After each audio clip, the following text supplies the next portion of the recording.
And as we mentioned at the top of the show, a teenage girl speaking with News 8 tonight after she says she witnessed the rescue of a 5-year-old boy at Indian Wells State Park in Shelton last night. In fact, she says she was the first to spot him in the water. News 8's Caroline LaCour has that.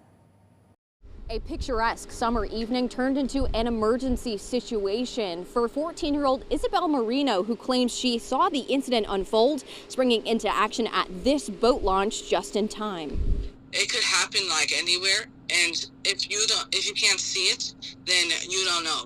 Isabella Marino says she was enjoying an afternoon of paddleboarding along the Housatonic River when something caught her eye. Maybe the little boy was like with the people on the boat, but then they left really quickly. She then saw the boy jump into the water. Immediately, Marino says she felt uneasy, noticing him bob up and down in the water. At first, she thought he was playing. I saw that he wasn't coming up anymore, and I knew something was wrong then, and that he was drowning. Springing into action, Marino then attempted to jump in after him. After realizing the waters were too deep, even for her, she called out for help. So then I stayed there with him, and I told my mom to go get someone, because I looked around and I saw no one. No lifeguards or nothing. You know, there's a dam that's open that creates an additional current.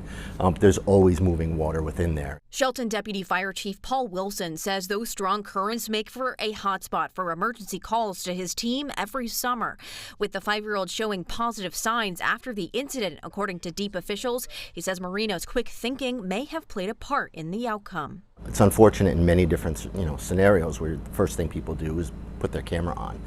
So if you do run into a scenario where you see somebody in distress, first thing to do is always call 911. After going through a similar scare herself in the recent past, Marino says she was glad to be able to be there for someone going through the same scary scenario. Like, if it weren't for me, I don't know what would have happened.